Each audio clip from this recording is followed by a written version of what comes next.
말씀을 봉독합니다. 구약성경 시편 23편 1절에서 3절, 신약성경 마태복음 11장 28절에서 30절까지의 말씀입니다.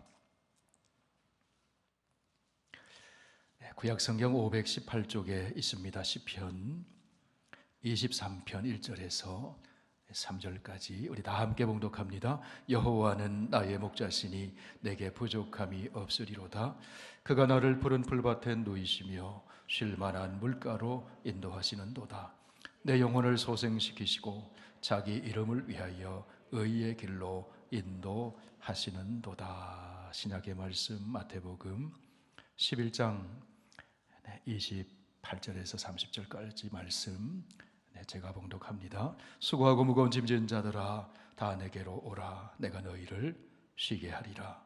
나는 마음이 온유하고 겸손하니 나의 멍에를 메고 내게 배우라. 그리하면 너희 마음이 쉼을 얻으리니 이는 내 멍에는 쉽고 내 짐은 가벼움이라 하시니라.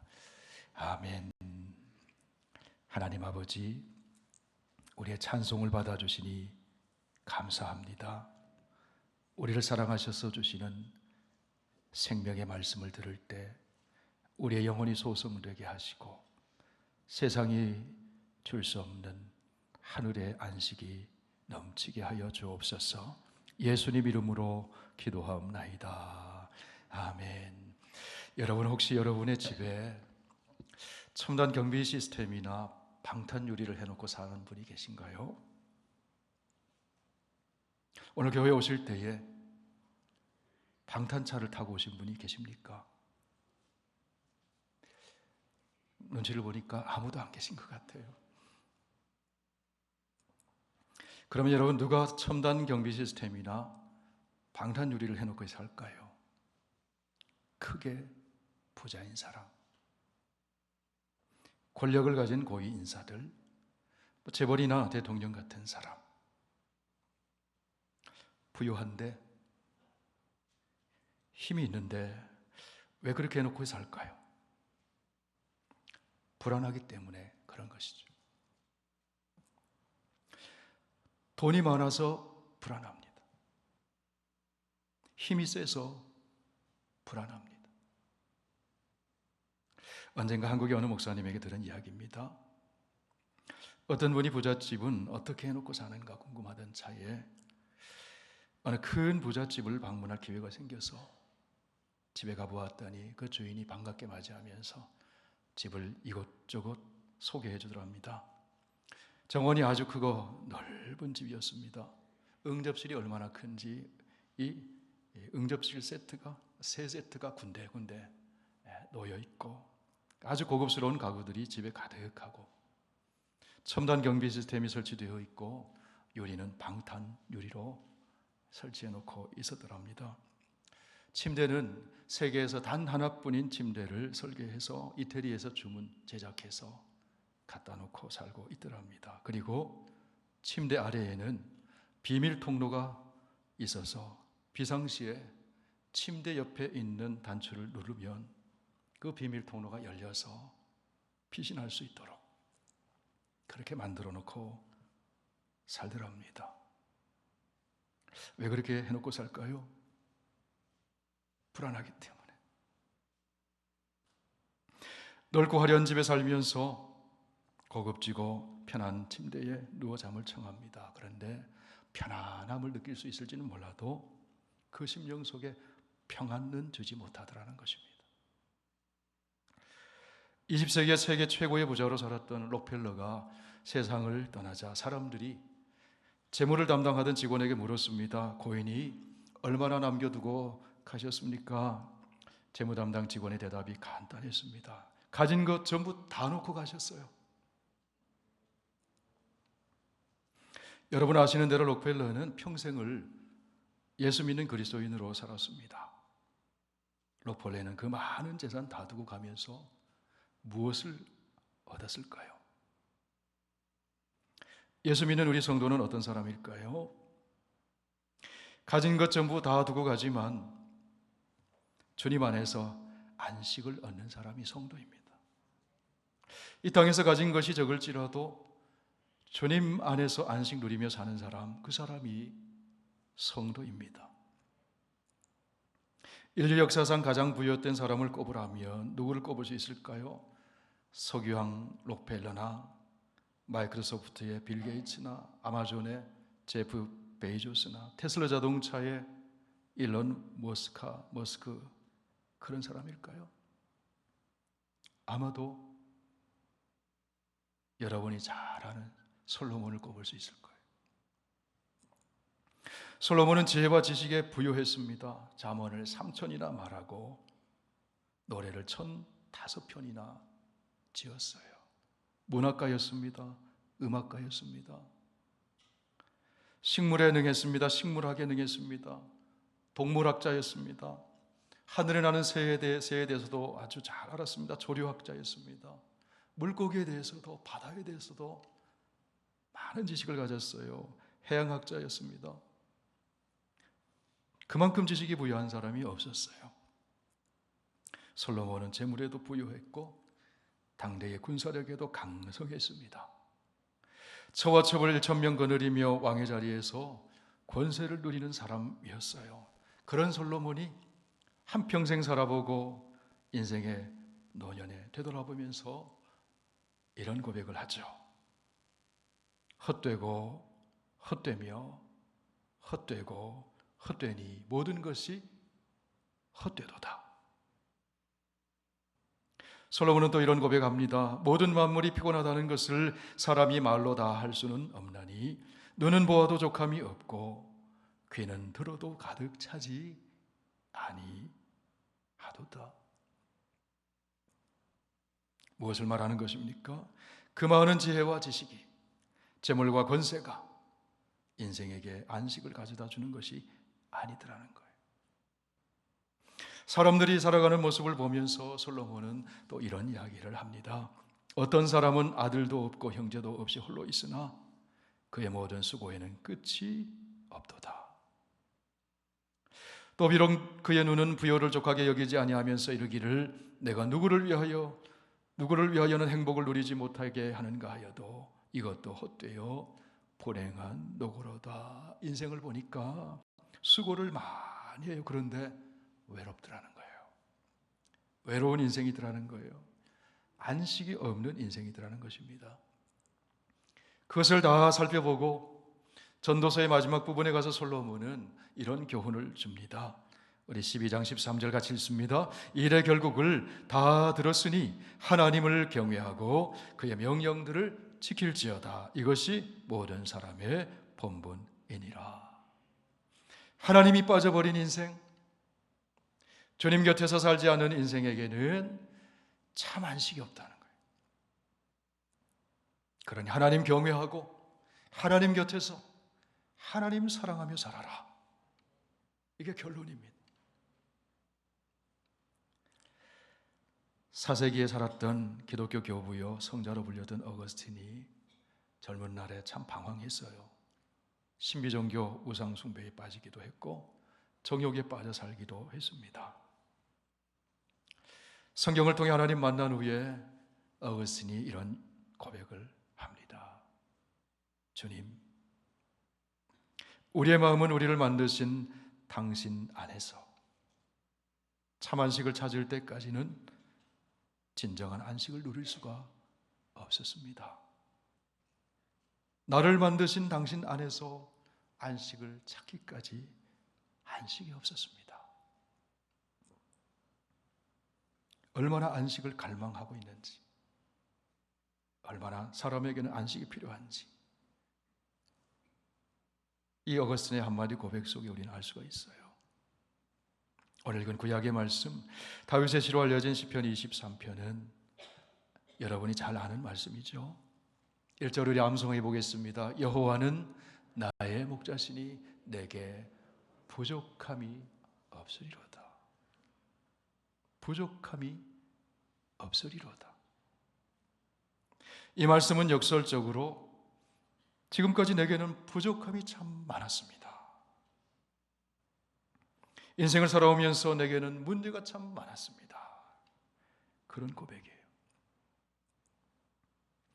그가 나를 푸른 풀밭에 누이시며 쉴 만한 물가로 인도하시는도다. 여러분, 다윗의 이 고백이 무엇일까요? 역설적으로 이 고백은 내 인생에는 누워서 안식할 곳이 없었습니다. 쉴 곳이 없었습니다. 그런데 주님으로 인해 나는 이제 부족함이 없게 되었습니다. 주님으로 인해 나는 쉴 수가 있게 되었어요. 다윗이 고백하는 인생이란 무엇일까요? 살아온 인생을 돌아보니 부족함의 연속이더라는 거예요. 부족함 때문에 염려하고 걱정하고 두려워하고 불안해하고. 다윗만 그런 것이 아니라 다윗을 쫓아다니던 사울도 그러더라는 거예요. 왜 쫓아다니겠습니까? 불안해서 쫓아다니는 거예요. 두려워서 쫓아다니는 거예요. 물질이 부족해서, 건강이 부족해서, 지혜가 부족해서, 능력이 부족해서, 사랑이 부족해서 부족함 때문에 안식이 없더라는 거예요. 성도 여러분, 우리 인생살이에서 가장 큰 문제가 무엇인가 하면 안식하지 못한다는 겁니다. 천지 만물을 창조하실 때 하나님은 여섯째 날에 하나님 형상을 따라 인간을 창조하셨습니다. 그리고 천지 만물을 다 창조하신 후에 일곱째 날에 안식하셨어요. 안식을 창조하셨습니다. 하나님은 인간과 가까이 있고 싶으셔서 안식일을 만드셨습니다. 안식일에는 수고하는 모든 일을 멈추고 하나님 가까이 와서 안식을 누려라. 좀 안식을 누려라. 이게 하나님의 마음이에요. 모든 것이 부여하신 하나님 곁에 있으면 안식할 수 있습니다. 그러나 하나님 곁을 떠나면 안식할 수가 없어요. 하나님을 떠나서 살아가는 인간에게는 안식이 없습니다. 수고하고 무거운 짐이 그의 어깨를 짓누릅니다. 염려의 짐, 두려움의 짐이 마음을 짓눌러요. 가난의 짐, 질병의 짐, 원수의 짐, 율법의 짐. 여러분, 세상에서 가장 무서운 짐이 무엇일까요? 가장 무거운 짐이 무엇일까요? 죄책감의 짐이에요. 죄의 짐입니다. 가인이 동생을 죽였잖아요. 하나님이 다 보셨어요. 죄가 발각되었습니다. 그러자 가인이 이렇게 말합니다. 내 죄벌이 지기가 너무너무 무겁습니다.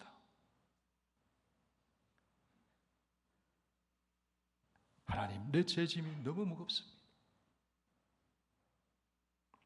세상에서 가장 무거운 짐이 죄의 짐이에요. 죄의 짐을 지고 있는 한 인생에게는 안식이 없습니다.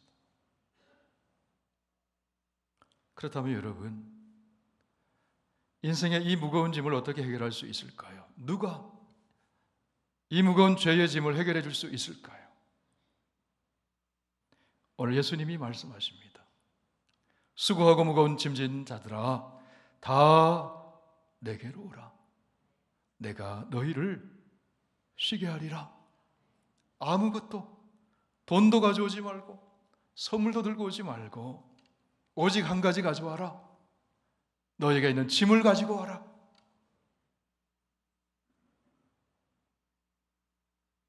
오라고 말씀하세요, 주님은. 이사야 55장에 보면 하나님이 오라고 하십니다. 어떻게 말씀하십니까? 우리 함께 읽어보실까요? 너희 모든 목마른 자들아 물로 나오라. 돈 없는 자도 오라. 너희는 와서 사 먹되 돈 없이 값 없이 와서 포도주와 젖을 사라. 요한복음 7장에서도 주님은 오라고 말씀하세요. 누구든지 목마르거든 내게로 와서 마시라. 나를 믿는 자는 성경의 이름과 같이 그 배에서 생수의 강이 흘러 나오리라. 오늘 보면 마태복음 11장에서 예수님 말씀하십니다. 다 함께 읽습니다. 수고하고 무거운 짐진 자들아 다 내게로 오라. 내가 너희를 쉬게 하리라. 내게로 오라. 오라 오라. 와서 먹어라. 와서 마셔라. 와서 쉬어라.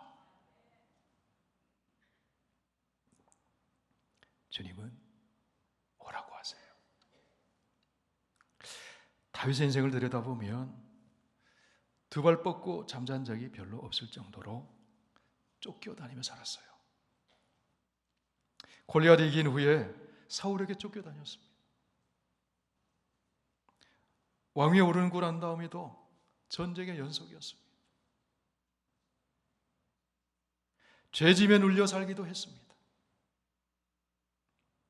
가정생활이 편하지도 않았습니다. 자식들로 인해 마음 편할 날이 없었어요. 바람 잘 날이 없었어요. 가정에. 그게 하나님 마음에 합했던 다윗의 일생이에요. 안식이 없는 삶이었어요. 스트레스가 너무 많았습니다. 너무 피곤했습니다. 그런 다윗이 시편 23편에서 이렇게 고백을 합니다. 우리 같이 한번 읽으실까요? 여호와는 나의 목자시니 내게 부족함이 없으리로다. 그가 나를 푸른 풀밭에 누이시며 쉴 만한 물가로 인도하시는도다. 그럼에도 불구하고 목자이신 하나님이 내 곁에 계시면 저는 평안합니다. 저는 안식할 수 있습니다. 저에게는 쉼이 있습니다. 목자이신 하나님이 내 곁에 계시면 저는 아쉬울 것 하나 없습니다. 그것이 다윗의 인생의 결론과 같은 신앙의 고백이에요.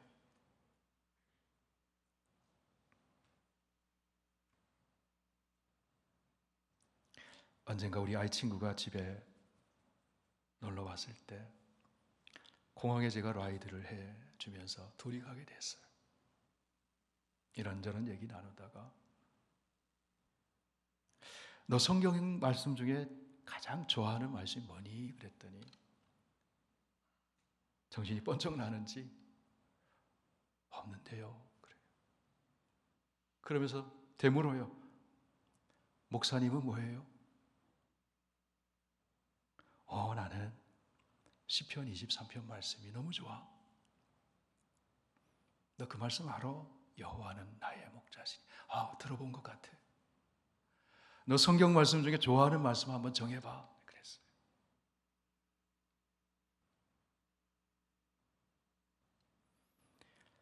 주님이 내 곁에 계시면 아쉬울 것이 없어요. 우리의 선한 목자이신 예수님이 오늘 우리에게 말씀하십니다. 수고하고 무거운 짐진 자들아 다 내게로 오라. 다른 데 가지 말고 내게로 오라. 내가 너희를 쉬게 하리라. 인생길 갈 때마다 날마다 수고하고 무거운 짐이 우리에게 있어요. 주님 말씀하십니다. 날마다 내게로 와라. 그 무거운 짐 가지고 내게로 와라. 내가 맡아줄게. 내가 해결해 줄게. 그리고 너는 내 곁에서 안식을 누려라. 여러분, 우리 예수님 얼마나 좋은 분이세요? 이런 집 근처에 BP 트레일을 걷거나 산책하실 때가 있으시죠? 우리가 산책할 때 가장 중요한 준비가 무엇일까요? 짐을 내려놓고 가벼운 차림으로 가는 거예요. 우리가 인생이라는 산책길을 주님과 함께 걸을 때 우리가 어떤 차림으로 해야 할까요? 짐을 주님께 다 맡기고 가벼운 차림으로 주님과 동행하는 겁니다. 우리 인생의 짐이 우리에게는 무겁지만 주님은 무겁지 않아요. 하나도 안 무거워요. 짐을 맡길 때 주님은 좋아하세요. 그래야 우리가 주님과 보조를 함께 할 수 있거든요. 주님의 멍에를 메고 주님과 보조를 맞추면서 함께 걸어가는 것, 그것이 우리 신앙생활입니다. 오늘도 선한 목자이신 주님께서 말씀하십니다. 수고하고 무거운 짐진 자들아 다 내게로 오라. 내가 너희를 쉬게 하리라. 내게로 오라. 나는 마음이 온유하고 겸손하니 내게로 와서 나의 멍에를 메고 내게로 와서 내게 배우라. 그리하면 너희 마음이 쉼을 얻으리라. 다 내게로 와라. 내게로 와서 너의 짐을 다 맡겨라. 내게로 와서 내게 배워라. 내게로 와서 나의 온유와 나의 겸손을 배워라. 그러면 마음의 쉼을 얻게 될 것이다. 그러면 여러분, 예수님 말씀하시는 이 온유라는 것이 무엇일까요? 마치 짐승이 훈련되고 길들여진 것처럼 유순한 것, 따뜻하고 친절하고 부드러운 성품, 그것이 온유입니다. 온유는 단순히 부드러운 것이 아니라 하나님의 섭리를 신뢰하는 데서 오는 평안함과 부드러운 마음, 그게 온유입니다.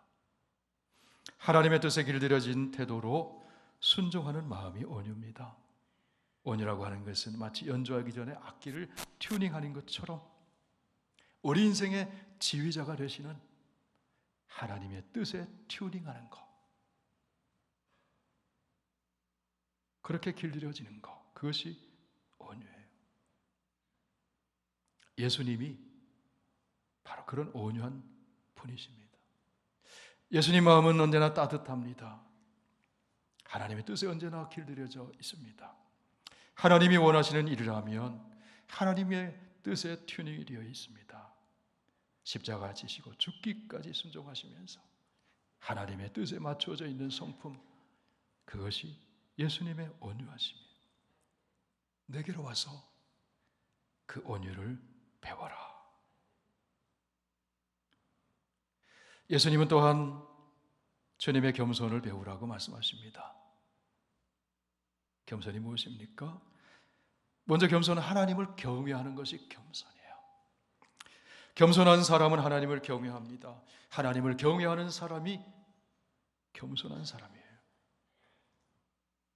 하나님을 경외하는 사람은 하나님 주시는 말씀을 소중히 여기고 순종합니다. 겸손은 스스로 낮추는 것입니다. 우리 예수님은 하나님의 본체이시지만 스스로 낮추셨어요. 인간의 모습으로 낮추셨어요. 죽기까지 낮추셨어요. 겸손은 자기의 위치를 지키며 그 자리에서 하나님이 맡겨주신 역할에 충실하는 것입니다. 예수님 자기를 낮추실 뿐 아니라 자기 위치를 지키셨어요. 하나님의 본체이시면서도 아버지 하나님을 언제나 높이셨어요. 아들로서의 자신의 위치를 지키셨어요. 이 땅에 오셔서 본분을 감당하셨어요. 섬기러 오셨습니다. 대속물로 주기 위해 오셨습니다. 예수님은 자신의 위치를 지키면서 자신에게 맡겨주신 역할에 충실했습니다. 그것이 겸손입니다. 예수님이 오늘 우리에게 말씀하십니다. 내게로 와라. 와서 짐을 맡겨라. 와서 내게 배워라. 십자가 아래에 나와서 짐을 다 내려놓고 나의 온유와 겸손을 배워라. 그러면 너희 마음에 무엇이 있습니까? 쉼이 있으리라. 이런 찬송시가 있지요. 주 안에 있는 나에게 딴 근심 있으랴. 십자가 밑에 나아가 내 짐을 풀었네. 십자가 아래 나아가 내 짐을 풀었네.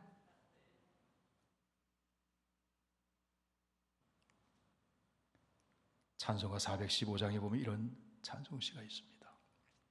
십자가 그늘 아래 나 쉬기 원하네. 저 햇빛이 뜨겁고 또 짐이 무거워 이 광야 같은 세상에 늘 방황할 때에 주 십자가의 그늘에서 내 쉴 곳 찾았네. 성도 여러분, 우리가 사순절을 지내고 있습니다. 이 사순절에 예수님이 오늘 우리에게 말씀하십니다. 다 내게로 와라. 십자가 그늘 아래로 오라고 말씀하십니다. 십자가 그늘 아래 모든 짐 다 내려놓으라고 말씀하십니다. 십자가 그늘 아래에서 온유하고 겸손하신 예수님에게 배우라고 말씀하십니다. 그러면 너희 마음에 쉼이 있을 것이다. 사랑하는 여러분, 지금 여러분에게는 어떤 수고하고 무거운 짐이 있으십니까? 여러분을 가장 사랑하시는 분에게 그 짐 맡기시길 바랍니다. 여러분을 가장 사랑하시는 분이 누굽니까? 크게 대답해 보십시오. 예수님이세요. 예수님이 여러분을 사랑하셔서 얼마나 사랑하시는지 십자가에서 자기 생명을 다 내어주셨습니다. 얼마나 사랑하시는지 여러분의 인생의 수고하고 무거운 짐을 다 맡아주십니다.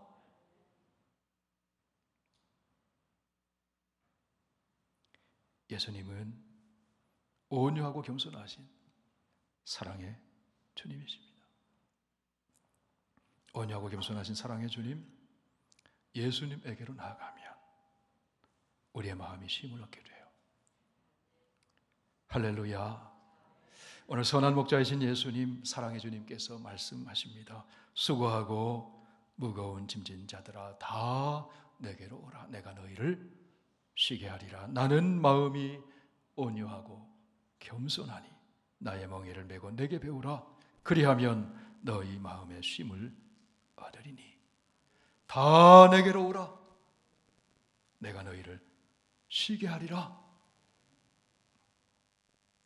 오늘 예수님의 이 사랑의 음성을 듣고 주님의 십자가 그늘 아래 여러분의 짐 다 내려놓으시고 주님의 온유와 겸손 배우심으로 참된 안식을 얻는 저와 여러분 다 되시길 축원합니다.